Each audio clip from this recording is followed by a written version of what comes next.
है कि साडा हक इथे रख, कि साडा हक इथे रख, साडा हक इथे रख।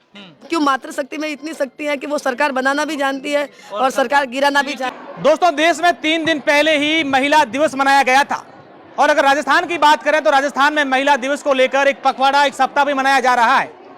लेकिन पश्चिमी राजस्थान के बाड़मेर जिले में तस्वीरें कुछ अलग नजर आ रही हैं। बाड़मेर के आदर्श स्टेडियम में आप देख सकते हैं कि जिले भर की सैकड़ों हजारों महिलाएं हैं वो इकट्ठा हुई है और यहाँ पर प्रदर्शन कर रही है और अपनी अपनी बात रख रही है। कौन ये महिला है, क्यों यहाँ पर इकट्ठा हुई है, मैं सारी तमाम आप लोगों को बात बताऊंगा। लेकिन उससे पहले मेरे सहयोगी को कहूंगा कि यहाँ पर जो जिले भर से अलग अलग क्षेत्रों से महिलाएं पहुंची हैं उनकी तस्वीरें आप तक पहुंचाएं और ये दिखाएं कि देखिए यहाँ पर महिलाएं जो हैं वो अपनी मांगों को लेकर आई है। आप तमाम लोगों ने इनकी जो पहनावा है इसको देखकर अंदाजा लगा दिया होगा कि ये महिलाएं आखिर कौन है और ये किस लिए आई होगी। जी हाँ, आप ठीक सोच रहे हैं, ये आंगनवाड़ी कार्यकर्ताएं हैं, सहयोगिनियां हैं और ये कार्यकर्ताएं और तमाम पिछले लंबे समय से ये लोग यही मांग कर रही हैं कि सरकार हमारा वेतन बढ़ाए और हमें परमानेंट करें। इसी साल राजस्थान में विधानसभा चुनाव होने हैं और चुनाव में हम सब लोग देखते हैं कि महिलाओं की जो भागीदारी होती है वो बड़ी अहम होती है। महिलाएं जो चाहती हैं वो होती है, होता ही है। और इस बार महिलाएं ये चाहती हैं कि इस बार अगर हमें परमानेंट नहीं किया गया तो हम बड़ा उलटफेर भी कर देंगे। ऐसा ये इसलिए कह रही है क्योंकि इनका जो वेतन है वो महज 3500 रुपए है। मैं कुछ महिलाओं से बात करने की कोशिश करूंगा कि ये लोग यहाँ पर बैठी हैं तो ये लोग चाहती क्या है असल में। अच्छा बहन, क्या नाम है आपका? मेरा नाम शांति है। शांति, कहाँ से आए आप? मैं गिड़ा से। अच्छा, आपका नाम शांति है, बाकी सब कुछ शांति से चल रहा है या अशांति है? सब अशांति है। अच्छा, क्या अशांति है? जो हम आंगनवाड़ी वर्कर हैं, कार्यकर्ता सहायिका सहयोगिनी, हम सबको परमानेंट चाहिए। हम सब बीए हैं, बीएड है, सब एमए पास है और जो 8वीं पास लोग हैं वो सब परमानेंट हो सकते हैं, तो हम क्यों नहीं परमानेंट हो सकते? और हमारा वेतन बढ़ाया जाए और जो हम आखिर में जब हमें भी 50-60 साल का जो वेतन उसके बाद में जो होते हैं तो हमें भी 25 लाख रुपए वेतन दिया जाए। और ग्रेजुएट, अच्छा, आप जब रिटायरमेंट हो जाए उसके बाद पैसे आपको मिलने चाहिए? ग्रेजुएट मिलने चाहिए हमें 25 लाख रुपए। तो इसलिए हम अच्छा, ये ठीक बात है, आप लोगों की मांग यही है कि हम लोगों को परमानेंट किया जाए, हमारे वेतन बढ़ाई जाए, क्योंकि पैसों की हमेशा हर किसी को जरूरत होती है। लेकिन आंगनवाड़ी जो कार्यकर्ताएं होती है उनका काम क्या रहता है, किस तरीके से आप लोग काम करते हैं? चाहे धूप हो, छांव हो, बरसात हो, गाँव हो, दौरे हो, क्या क्या करते हैं आप लोग? हम सब करते हैं, सर्वे से लेके जो भी काम आंगनवाड़ी जो कार्यकर्ता है और साथी सहयोगनी जो भी है, तीनों बहनें, हम सब मिलकर काम करते हैं। जो ग्राम सेवक का काम होता है, जो पटवारी का काम होता है, जो एएनएम का काम होता है, वो सब हम काम करते हैं। हमारे पीछे सब जो लोग चल रहे हैं और जो बच्चे औरत के पेट में पड़ता है उससे पहले हम उसका मतलब वेट है, वजन है, क्या उसकी स्थिति है, वो सब देखते हैं। उसके बाद 6 साल का जब तक बच्चा होता है हम उनको पालते पोसते हैं। हमारे खुद के माँ ध्यान नहीं दे पाती, हमारे खुद के बच्चे हैं, उन बच्चों का तो हमें खुद को पता ही नहीं है। और जो हमें मान सम्मान मिलना चाहिए वो मान सम्मान तो कहीं है ही नहीं। हम घर से निकलते हैं, घर वाले बोलते क्या इनका कोई काम है ही नहीं, ये तो घर से निकल गए, इनको कोई काम करना ही नहीं। 5 बजे उठते हैं और रात को 11 बजे हम सोते हैं।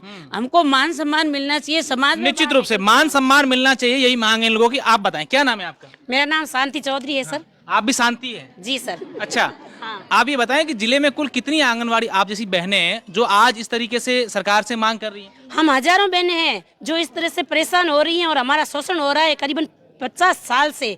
और जो आर्थिक शोषण हो रहा है ना वो हमें सहन नहीं हो रहा है, क्योंकि महंगाई को मद्देनजर रखते हुए जब हम इस कदर के काम कर रहे हैं, माँ की कोख से बच्चा जब पैदा होता है उससे लेके जब वो मरता है उसके भी आंकड़े चलिए, आपके काम से हम सब लोग भली भांति जानते हैं कि आप लोग काम क्या क्या करते हैं।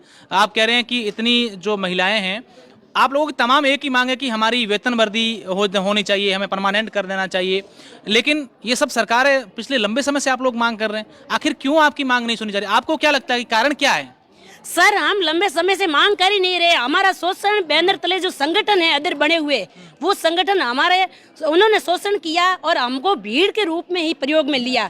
कभी ये सोचा ही नहीं कि है ना इन बहनों का भला करवाएं। इसीलिए हमने जब हमारी बहुत सारी रैलियां निकली और भीड़ के रूप में जहां हम एकत्रित होके वहां गए और देखा तो वहां खोदा पहाड़ और निकली चुया। मतलब आपको आपके जो बैनर है उनको उन्होंने आपका शोषण किया है? बैनर उनका था, बैनर तले नाम हमारा मतलब भीड़ के रूप में काम में में लिया, जबकि हमारे नाम का कोई संगठन नहीं था, आज दिन तक नहीं बना।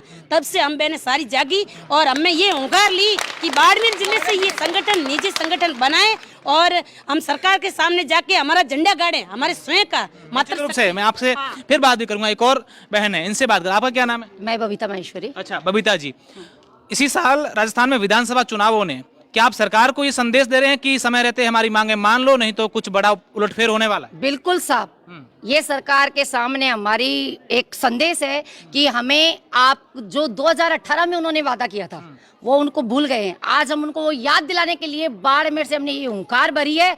पूरे 17 परियोजनाओं से ये सारी बहनें हम आज इकट्ठी हुई हैं। आज हम धरातल से जुड़ के एक एक पंचायत वार की बहन यहाँ उपस्थित है। इसमें से कुछ बहनें तो ऐसी हैं जो प्रदेश स्तर से भी चुन ली गई हैं।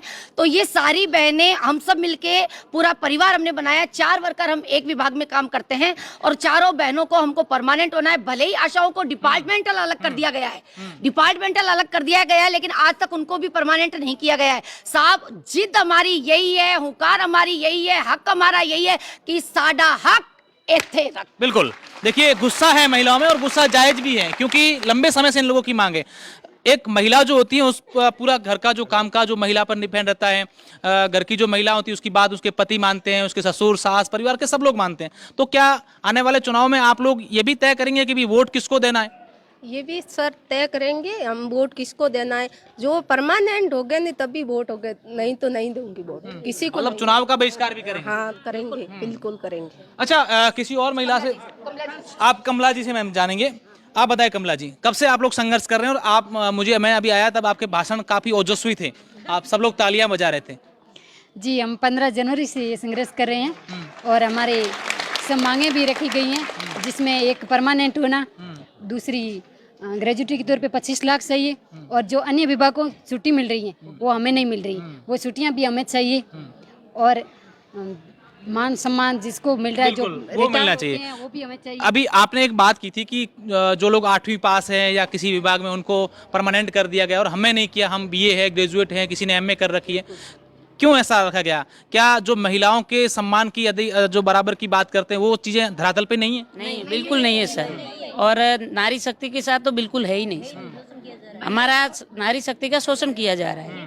हाँ, ये हमारा जो पहला डिपार्टमेंट है इसमें हमारा कोई मान सम्मान नहीं है और हमें हमारा मान सम्मान चाहिए। ये एक आईसीडीएस विभाग ऐसा है जिसमें ओनली नारी शक्ति काम करती है, बाकी जो भी विभाग है उसमें पुरुष भी शामिल है, तो उनको तो उनके अनुसार परमानेंट भी किया जाता है, उनका वेतन भी बढ़ेगा। मतलब आप लोगों को कहीं ना कहीं ये टीस है कि हम लोग महिलाएं हैं इसलिए हमें कहीं ना कहीं पीछे रखा जा रहा है, यही सोच रहे हैं? क्या कहना चाहेंगे आप? मैं तो सरकार से यही कहना चाहती हूँ कि सरकार अगर हमारी बात नहीं सुनती है तो हम सरकार गिराना भी जानती है। क्यों, मातृशक्ति में इतनी शक्ति है कि वो सरकार बनाना भी जानती है और सरकार गिराना भी जानती है। देखिए, तमाम जो महिलाएं हैं, मैं एक बार इनसे कहूँगा कि इन लोगों की जो मांग है ये हमने आपको बताई। साथ ही साथ खास बात ये है, जिस तरीके से उन्होंने बात की, उन्होंने सीधा रूप पे अल्टीमेटम दिया है कि हम वो नारी शक्ति हैं, अगर किसी की सरकार बना सकती हैं तो किसी की सरकार गिरा भी सकती है। और साफ साफ शब्दों में यहां तक भी कह दिया है कि आने वाले चुनावों तक अगर सरकार हम पर कोई एक्शन नहीं लेती है तो उसका नतीजा भी सरकार को हम जरूर दिखाएंगे। अब देखने वाली खास बात ये होगी कि आने वाले चुनावों से पहले क्या इन महिलाओं की जो मांग है वो सरकार पूरी करेगी या फिर इन महिलाओं को इसी तरह सड़कों पर प्रदर्शन करना पड़ता रहेगा। बहुत बहुत शुक्रिया, धन्यवाद।